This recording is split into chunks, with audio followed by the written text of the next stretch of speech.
Welcome to Chewing the Cud, your front row seat to life on Halton Farms, here in the heart of Cheshire.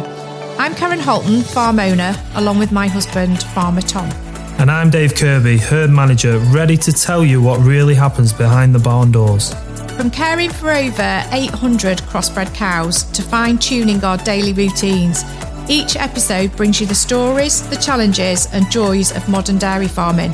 Whether you're a seasoned farmer or just curious about where your milk comes from, there's something here for everyone. So grab a seat in the barn, settle in and get ready to chew the cud with us, because there's always more to discover in the world of dairy. Halton Farms, British Farming Awards Dairy Farmer of the Year. So Dave, here we are again.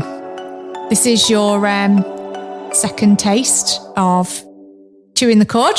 You still want to go with it? You still happy? Enjoying it. Enjoying it. Good. That's what we like to hear, because you're stuck with it now. Yeah. Because I don't get Tom on it, because we'll have to cut most of it. Yeah. So, another week at Halton Farms. What's been going on, do we think, this week? Let's have a little roundup of what's happened at Halton Farms this week. The good and the bad and the ugly. Yeah. The good thing is, on the Milkshack, we're introducing the Name a Calf. Oh, yeah. So there's an opportunity for a member of the public to name one of our young heifers that have just been born, and hopefully see it progress through the farm. Yeah. And this has really come about because we've got loads of messages about people saying, can they sponsor something or donate something? Because when you come here, you get to see the cows and the calves. And often people say, how much is it to come? Because they're so used to going to places where you get charged to see the animals or feed them. But because you can just come and buy a milkshake and just see the cows, they kind of want to contribute a little bit, which is amazing. That's great. It's not why we do it that way. But so you came up with this. Fair play to you, Dave. Yeah. You came up to this. So this is going to work in that we put like an ear tag, like a management ear tag, into an envelope, and we'll put it in the vending machine, and you pay to get that envelope, and then you write on a name and your phone number, and you put it in the box that'll be in the Milkshack, and then we pick that up and we put that to the next calf that's born, the heifer calf, and she'll keep that name forever, and it'll be in her ear tag, in her ear, and we take a picture and text it to you. Is that right? Exactly right. Okay. I've just had a message just that moment asking about it because somebody wanted to give it as a gift for the maid of honour. So, oh, wow. Yeah. I was thinking of Mother's Day because, you know, when things like Mother's Day and birthdays, because I also get asked a lot if people can come and pay for their partner or their wife or husband because they love cows to come and cuddle a cow. That's a bit of a tricky one because my insurance company aren't very happy about that one. I have asked and some, they don't even want to insure it really, let alone give me a price on it. It would be very expensive, but they don't want to do it. However, can somebody come and milk a cow? That might be a different scenario. We might be able to do that. An experience. Yeah, an experience. I almost, God, sometimes I feel a bit weird charging people to do things like that because I feel so privileged that we do it every day that I feel like really bad taking money off people to do it. It would be quite a strange experience, seeing as though Craig did get pooed on yesterday. Yeah. You know, can you imagine if that actually happened to a customer? Well, that's the bit that worries me. Or them falling down the parlour steps on the way into the back. You know, I think I'll be there like literally holding people's hands, taking them in and out of the parlour. So I don't know. It's something we'll look at and talk about. I think we should put that picture on somewhere if we can. You know, the one of Craig getting really pooed on. Yeah, we need to check with him if he's okay with that. I did put it on the Milkshack last night. I'm not going to lie. with the song "You've Had a Bad Day," so it tied in quite nicely. That actually might put a lot of people off paying for the experience. Actually, I mean, one of the reasons I thought about the ear tag naming a calf was the idea of all these people go and watch over the gate at the cows coming out after milk, and I thought it'd be so nice if you just happened to see that cow that you named as a calf. I thought, you know, what an opportunity to say, you know, you've donated towards that and helped towards the farm and, looking out for it coming and stuff. Yeah, that'd be amazing. Oh, what a great idea. Yeah, no, so we're going to do that. That launches on Saturday. So that's good. Yeah. What else has been happening? I suppose whilst we're still on the Milkshack, again, thanks to you, Dave, because you were the only one that saw it through because it was painful.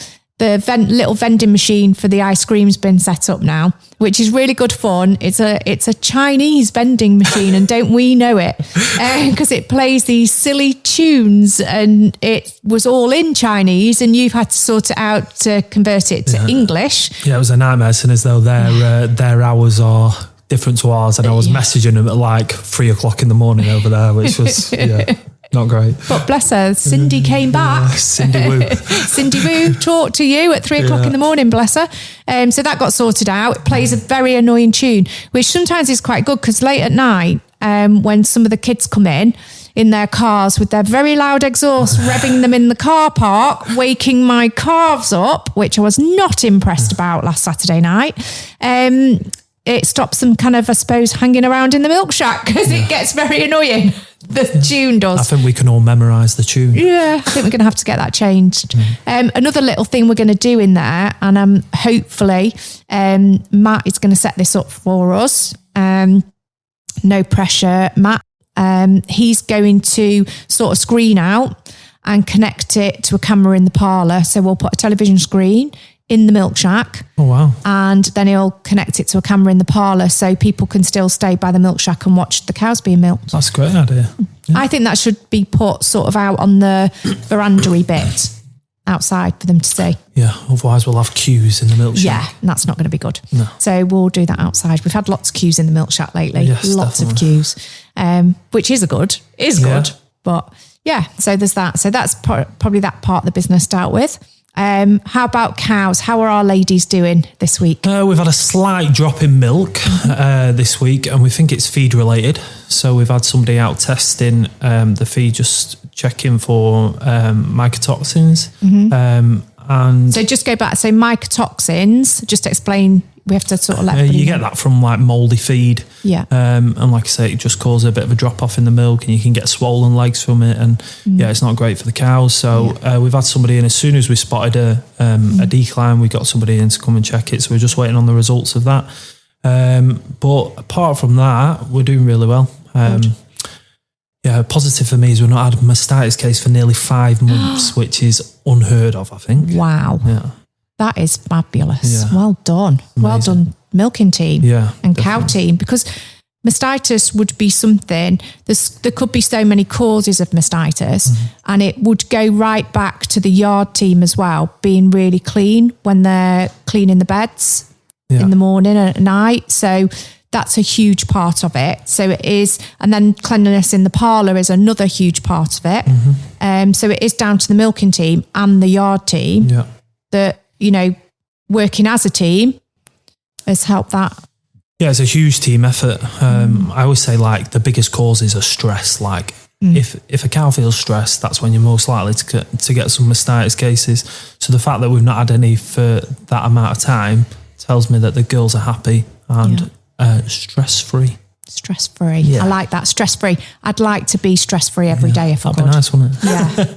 Unfortunately, in farming, that doesn't happen. But yeah, I'd like to be stress-free. But I think one of the main things with cows is routine, being in a good routine with them, so that nothing ever changes and they know what's going to happen and when it's happening.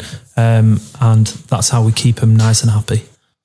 And if I'm really honest, I think people are the same. Yeah. If they just kept their agendas at home, I'm sure people would rather be stress-free. Oh, 100%. But that's a different story. Yeah. What else? So we've had the vet in. So we have a weekly vet visit.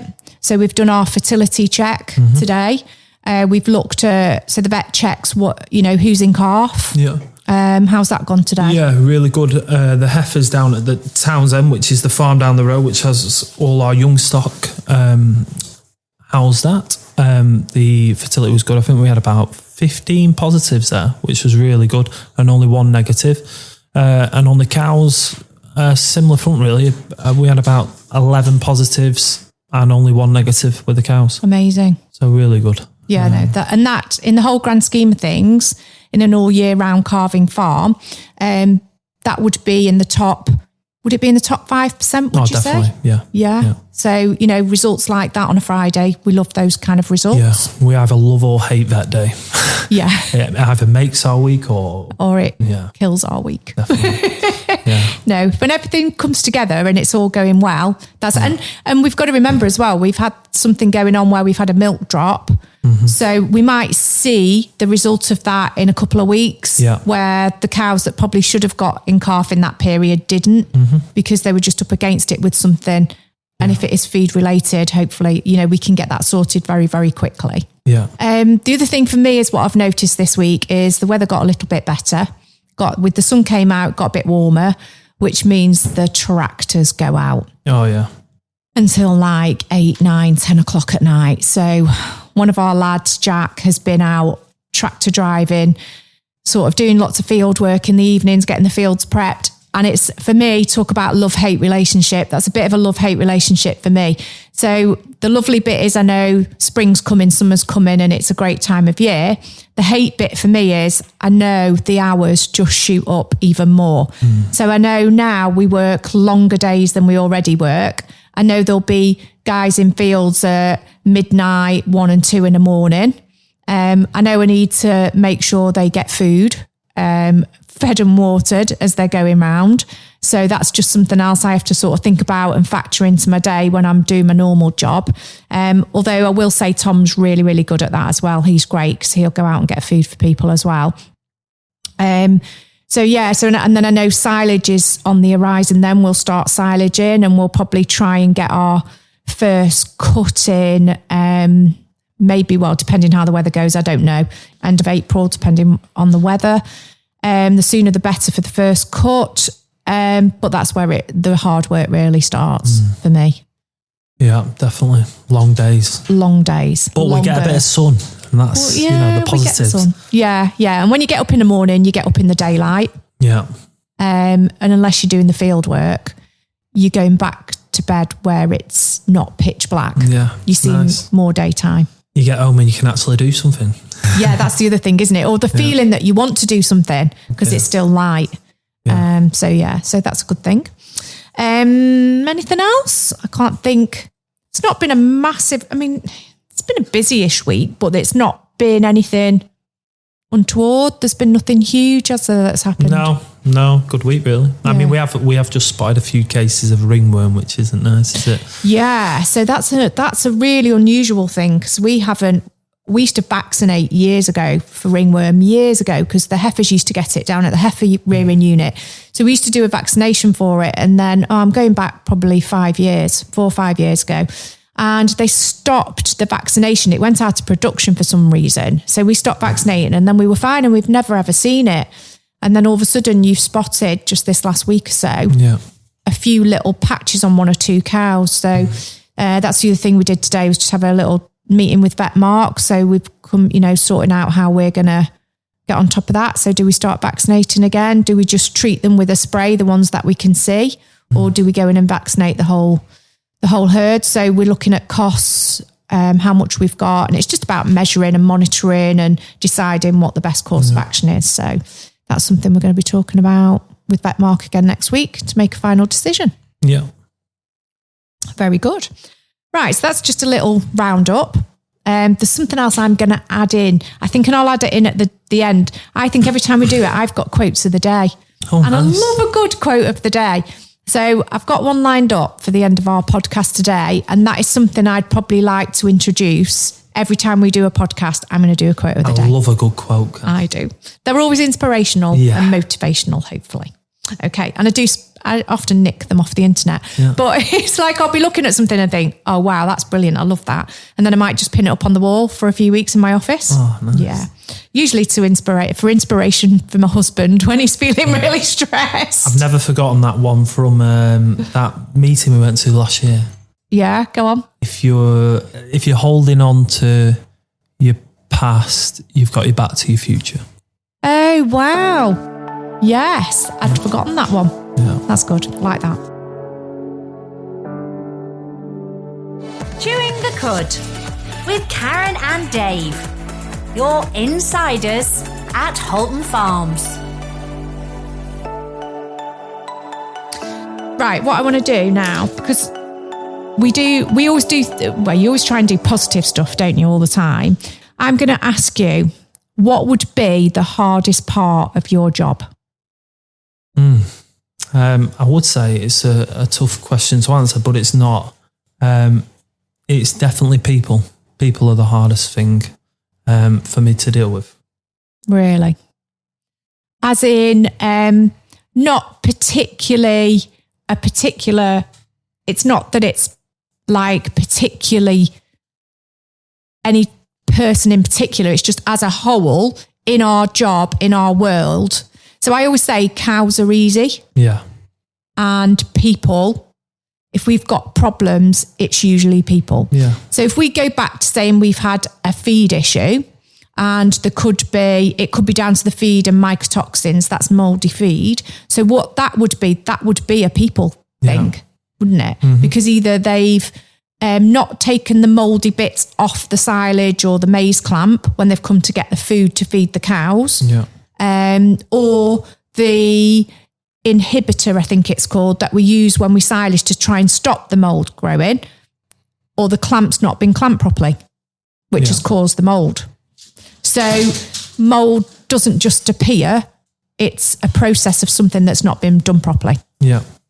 I would say. So that's a people thing. Yeah. And as I mentioned before, like cows are so much easier because of the routine. Like we can control the cow and what they do and when we do it, you know. So I have set days for different things with the cow. So on a Monday, every other Monday we do feet. Every Tuesday I dry off. Every Wednesday. So again, just go back, what's drying off? So we stop the milk before they have a rest period before they give birth. Yeah. Basically. So they have between 6 and 8 weeks off, don't they, before they have a baby. So they have one baby a year, one calf a year, and every cow before she gives birth gets up 6 to 8 weeks off. But to do that, because she'll still be giving milk in that period, even though it might not be a lot of milk, because she's so used to routine and food and coming in and out of the parlour, she won't naturally dry up at that point. Yeah. So we have to actually physically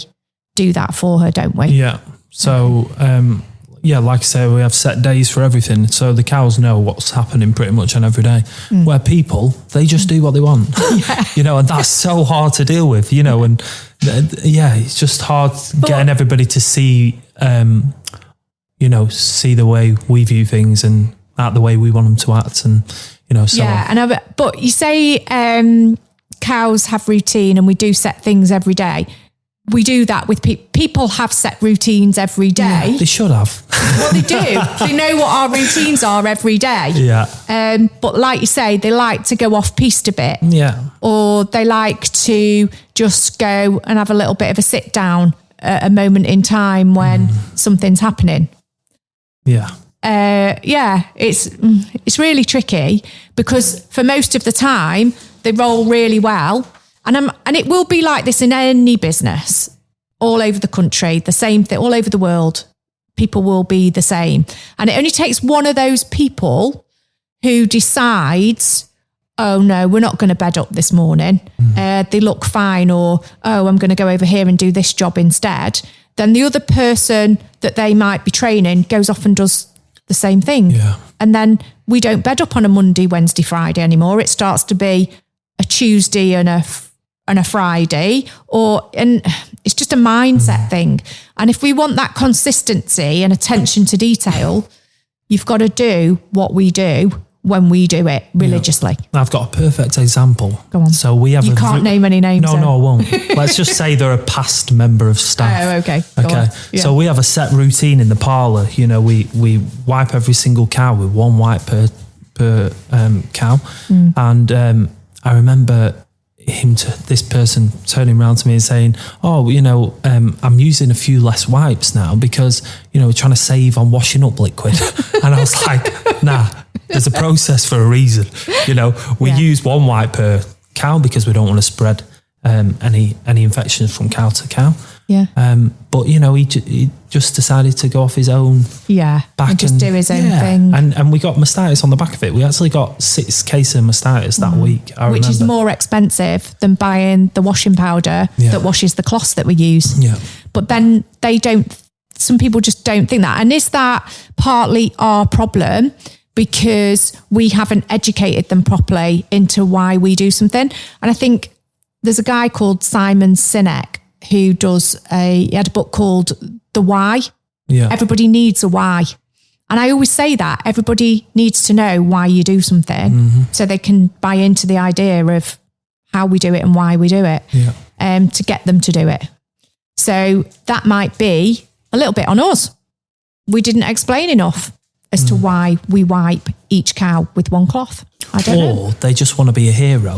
Yeah, there is that. And believe that their decision has created this great, amount of profit and stuff, which is just not true. Which, no, it actually costs us a lot more money in the long run. Yeah, well, I think I worked it out at £200 per cow at the time. So we had 6 cases of mastitis, £200 a cow, that's £1,200 down because of an action which just was unnecessary. Yeah. And actually probably didn't cost us and, save us any money in the long run. No, it cost us a lot of money. Yeah. Yeah. Yeah. And I'm afraid for me, we deal with animals and we deal with living beings. Mm-hmm. So for me, if you get things really, really wrong and you go off piste enough, something can die. Yeah. And like that, for instance, mastitis can go to E. coli, which is an infection. It ramps up that infection and cows can die of E. coli. So again, that action, if everybody in the parlour started doing that and thought that action was good and you weren't there to go, whoa, guys, no, we could have had a case of E. coli and something actually dies. Yeah. And I think that's in our job. Sometimes people on the ground that are just like doing off cow beds and driving machinery and stuff like that, sometimes they don't always realise the consequences of some of those actions, how serious they are. And once a cow dies, a cow's died. Yeah. We aren't getting over that and we ain't bringing that cow back. And we've done that cow a huge disservice. Yeah. And it's a privilege to do what we do. And you've just removed that privilege. So, again, for me, sometimes at breakfast, when we're having a chat with everybody and telling them what's happening and why, it's really important that we tell them the why. And often you'll hear me say stuff a couple of times because I don't believe people have heard it and understand it the first time. Yeah. And because it's so important and serious for me, I'll keep repeating that until somebody's expression looks like they're listening. It's clicked. It's clicked. Yeah. It's about it clicking. Yeah. And I say it before and I'll have said it on another podcast, I won't be the easiest person to work for because there is nowhere to hide here. And I hope there isn't. I don't want there to be anywhere to hide. So I hope that when people come here, they're really bought into the idea that everything we do is mega important and you've got to do it right or don't be here. Yeah. One thing we've done recently with our milking team is we've just cut it back a little bit so that there's a bit more accountability and we can see where things are going wrong. Yeah. And just having them people that you can trust to not make them make their own decisions. Yeah. It's really key. Tom added up the other day because there had been a few mistakes made, like a machine hadn't had oil put in it and there'd been 1 or 2 jobs that had gone a bit awry. And there was a particular day, and Tom always says this, the more staff we have on the yard, the less work gets done or the less jobs get done or get done thoroughly. And it's something he's always said. And I get it. It does seem to go that way. And he added up the other day, there just happened to be quite a few people in, there was a full team of people in, plus with the field work going on, what was going on. He was looking at it. It was like £120 an hour for those people to be on that yard and on this farm and somebody working in the field and stuff. And you look at it and you think, gosh, £120 an hour. So if £50, or let's say half of those people weren't working to their full capacity or were standing around, that's £60 an hour of people not doing their job. That's what it's costing. Yeah. And that basically we're losing it. And you can become just two people not doing their job properly or full capacity. You know, the money you're hemorrhaging in that afternoon is quite scary. When you don't have massive margins anyway, that's really phenomenal. Yeah. So off the back of that, nobody's getting sacked particularly. It's not that we've got too many staff. We probably might just have half a person too many maybe, but we like to roll like that because when it's somebody's on holiday or somebody is off sick, which touch wood, we don't really get a lot of sickness, do we? Which is good. It just doesn't put extra amount of pressure on everybody else to cover that person. Yeah. Because I think sometimes that's quite unfair. But so we do choose to run like that. We could, like I say, just do with cutting probably half a person off at the moment. But then who knows somebody might go sick next week. And we're coming into holiday season. So we know we need those people for cover. Yeah, definitely. Yeah. Better to have a few more into it. Yeah. And I like to be clean. Yeah. And there's always a job to do, the water troughs. Yeah. You know, again, we have set days for cleaning water troughs, don't we? Yeah. But somebody went off-piste on that a few weeks ago. Yes. Why just not do the job that happens on a Monday, Wednesday and a Friday?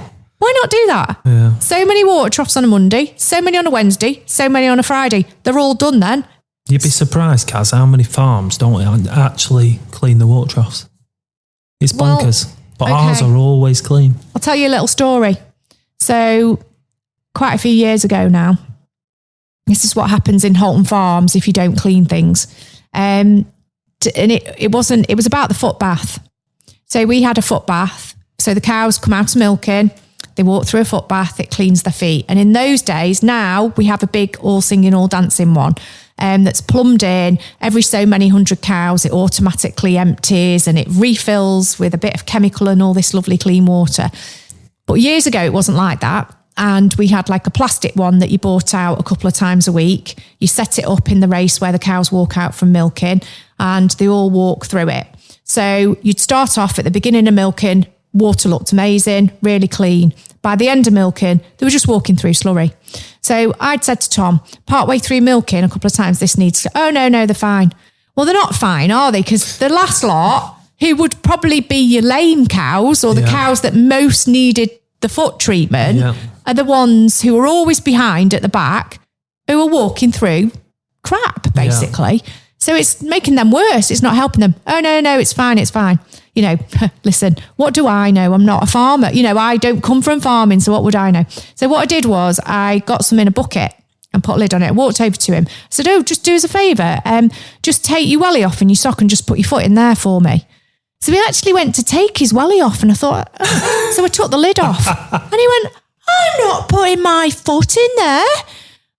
So I said, no, but you expect those cows to do it 3 times a week, walk through sludge and crap. What? Anyway, then we invested in a all singing, all dancing foot bath. Good and point made there, Cass. Yeah, and so I've got a better one than that. And so since then, our lameness went down. Yeah.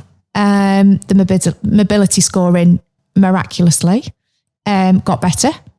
So there was his little lesson. So his lesson got a little bit harder later on because then we had somehow in farming and quite often the younger stock, so the heifers and the calves, they almost become, I say, second-class citizens because everything focuses around the milking cows because the milking cows are the one that are seen to be making the money at that moment in time. The more milk they produce, the more money you get. So everybody focuses on these milking cows. But what they don't focus on is the younger cows, which one day will be those milking cows. So they're the future of your business. So the better that you look after them and grow them and nurture them, the better they'll work for you when they become productive animals, productive cows. But people don't always see this. So it used to be, you know, oh, somebody fed the heifers today. You know, it was always second thought. So, and the same would go for feed. So silage, we cut the grass, we feed. But if we ever have a rubbishy silage, it gets put in a different clamp and it gets fed to the younger stock. And the cows get the best bit. So Tom did this and he clamped it in some really rubbishy, wet, horrible silage one year. It rained on us. We had a terrible silage. So he clamps it up. Next year, he starts feeding it to my heifers at the heifer unit. And I'm not joking, it was black, it was horrible, it was disgusting, and it stank. Now, they were eating it and they weren't ill from it. There was nothing going wrong, but it just wasn't nice. It wasn't appetizing. We weren't getting the daily live weight gains that we should have been getting for them. So the knock-on effect of that would be that they wouldn't get in calf as quick. So then it'd take them longer to get in calf to become productive into the herd. So every month they're not in calf, that costs like quite a bit of money. So you want them being in the herd as quick as you can within reason. So he wouldn't have it. And I kept saying, can you stop doing that? Remove it. It actually stank as well. It stank horrible. I said, it smells like dog poo. And he said, oh, don't be ridiculous. And I said, it does. It smells like dog poo to me. I don't think you should be feeding it. So he didn't listen and he carried on feeding it. So one morning he sits down at breakfast, gets his bowl of cornflakes. I come from the backyard. Everybody's in having breakfast around. There was about 8 people sat around the kitchen table. And I walk in with some dog poo in some paper towel and put it on his cornflakes and went, eat that. And he was like, what are you doing? And I said, eat it. I said, do you want my heifers to eat it? So eat it. It all got spread on the fields. So the rubbish silage got spread on the fields and they had the better stuff. But that was the only way that I could focus his mind and get him to realise what was happening. So I was telling him the figures that they weren't getting the daily live weight gain they normally got, but he couldn't, because he didn't have anything to do with that side of the heifer rearing. He wasn't getting it. No. Until I actually what I could have done was just put the silage on his cornflakes and said, eat it. And it stank and it looked shit, it looked really bad. But I didn't think that was going to be quite as impactful as putting some dog poo on his cornflakes. You went above and beyond. I always go above and beyond. If I'm going to make a statement, I'm making a statement. Yeah. I'm not having I wouldn't have had a second chance at getting that, would I? Getting that impactfulness, if you like, of the point across. So it worked. So that is the lengths I will go to for my girls. Nice. So be careful, Dave. Yeah, I don't want any of that on my Weetabix. So I would say, if anything goes wrong, I would say 9 times out of 10, apart from the really uncontrollables of like midges biting cows that carry certain diseases and things like that, I would say, it is usually a people problem. Yeah. But one thing I do think you do very well at this farm is you do reward success as well. And you do reward positivity, which is leading on from like last week where we spoke about Cream Cake Friday. Yeah. One of the great things that I was introduced to when I came to the farm was, I think it was like a week or 2 in. Yeah. You said, let's have Cream Cake Friday. I was like, what is this? And then, a table was took over to the carving box and came over and there was a meat and potato pie and a lovely vanilla slice. Tell everybody what you call the shop where we get them from. Shatwell's. I still think that's what it's called. No, it's called Chatwins. I don't know why. Right, so in Cheshire and surrounding areas, I think they're based in Nantwich, it's like 100-year-old family business or something. Arthur Chatwins and Son. It's been around forever. I remember growing up and my mum bringing Chatwins cakes home once a week, and that was like a massive thing. It was a really lovely thing it was a treat. A huge treat, bit like when you were younger growing up. I mean, I'm a lot older than you, but growing up, having strawberries in summer was a massive treat, and you couldn't get strawberries at Christmas. For me, it was Arctic Roll on a Saturday night watching Baywatch and then Gladiators. There you go. You see, same thing. So Chatwins was one of those things that once a week we had a massive treat that you had a Chatwins cake. They make the most amazing cakes. I wonder why Loretta weren't that bothered when I said, shall we go to Chatwins? Chatwins. Oh my God. Thank God you used an A and not an I in there. It just makes me laugh so much, but they are the best cakes. Yeah. Nobody can do them better. So chocolate eclairs, amazing.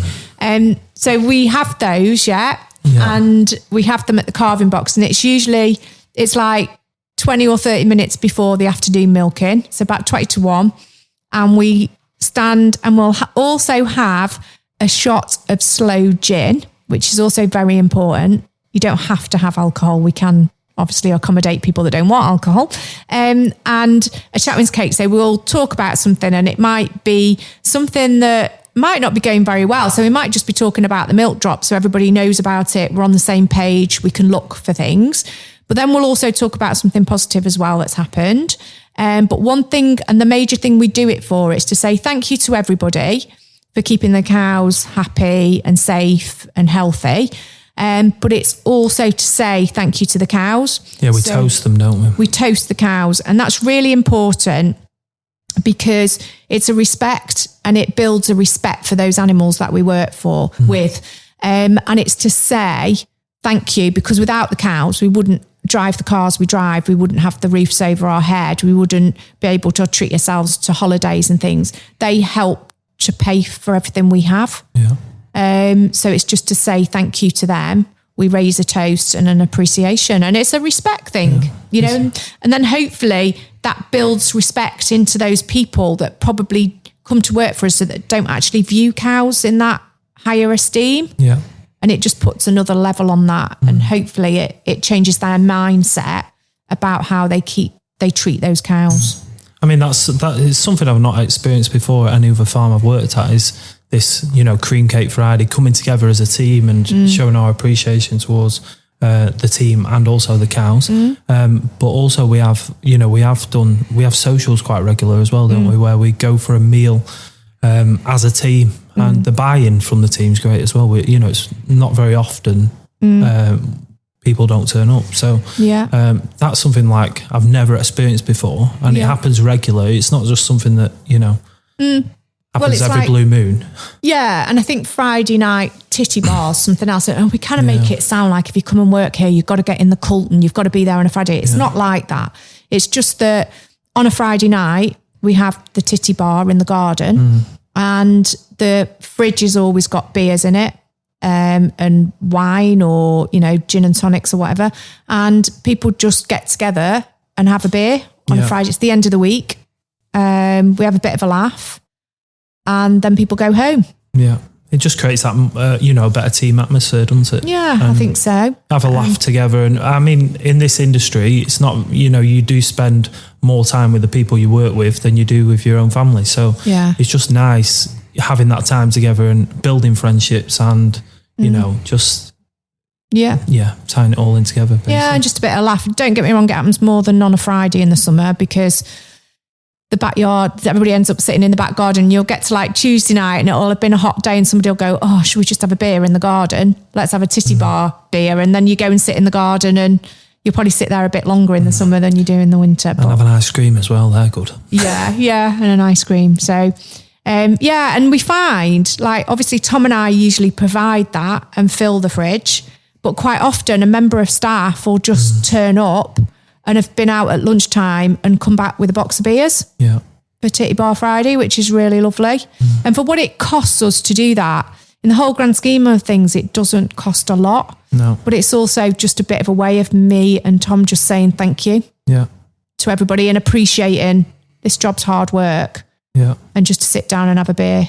Because you did tell me that your accountant once pulled you up and said, where's this money going? And there's a category that they have, because also something we do now and again, not as often, but sometimes if we've done something, like we've won something or something's gone really, really well, then we might all go for breakfast at the Toby or somewhere. Yeah. And so that goes on it. Then we also have the massage on a Wednesday. So we have a sports therapist lady. I was actually just about to mention that. I couldn't believe it when I saw the timetable on the wall and it said massage. I said, what's all this about? And they were like, oh, you can go for a massage on a Wednesday. I was like, are you joking me? And then I found out you pay every Wednesday for somebody to have a massage. Like, I actually ran my dad up. I remember getting in the car and saying, Dad, can you actually believe that they pay for a member of staff to go for a massage is like, well, this shows you, that they value the team. And and I think just something that this job is so physical, and especially for the milkers, I always think, it's a repetitive thing, putting units on, wiping cows' teats, putting units on. You go up and down that parlour, however many steps you do a milking, grief, God, can't imagine. Yeah, it must be a lot. You should actually measure it. Definitely. And doing repetitive things that, for me, if, somebody gets a little bit tight in the neck or the shoulders or the back or something, it's great. Wednesday night, 5:00, somebody goes to see him on. Building a great team and appreciating your team is so important. And that is something I've, recognised since coming here is, how well you treat people. And you do coaching. Yeah. So you tell us a bit about what you do, because you don't just... No, so when when did I join the farm? I joined the farm on 24th of March last year. Wow. I remember the date because it was 2 days before my birthday. Oh. Did we get you a cake? Because we do that as well. You didn't. You must have told us it was your birthday. Well, I did tell the old herdsman that it was my birthday, and he just must have forgot to tell you. Tell me. So I didn't get the cake, but so I moved here in March, and eventually, so for the first 3 months I travelled in from Preston, which was crazy. And then eventually when we moved over here, I just looked into the local rugby clubs, and I went down to play touch at the local rugby club, Congleton, and eventually got asked to coach there. So I coach at Congleton on a Tuesday, Thursday and Saturday afternoon. Wow. What's it called? The Congleton Bears? Congleton Bears, yeah. And we're having a good Town. season. We are on for the double. We could win the double, which is amazing.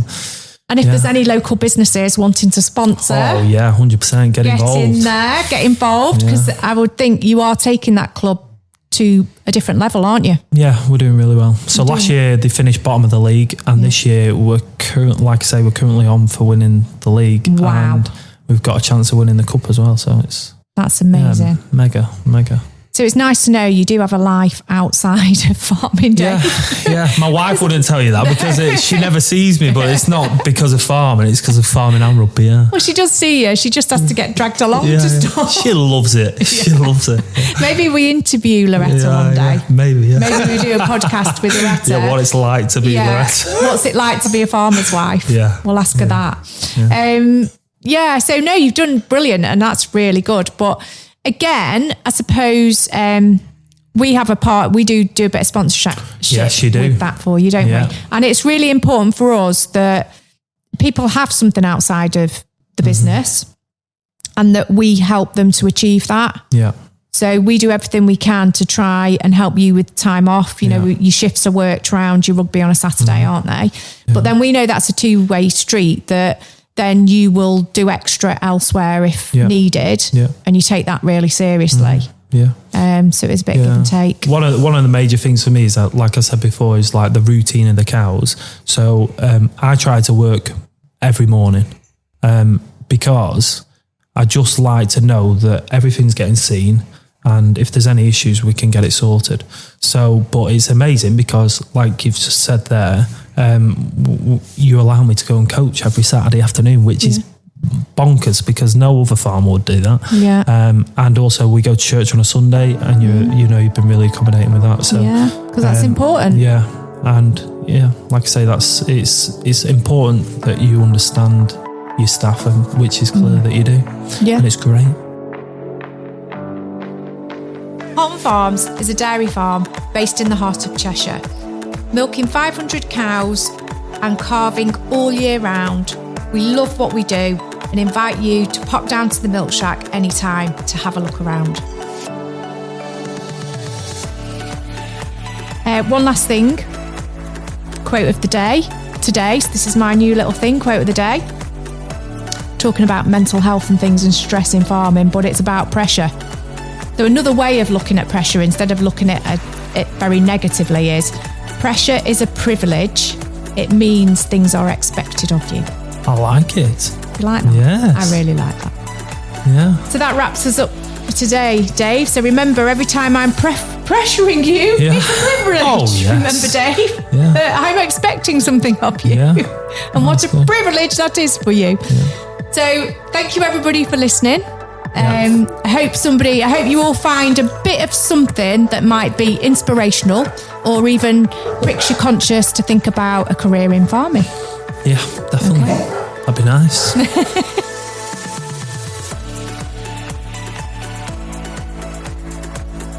Thank you for listening to this episode.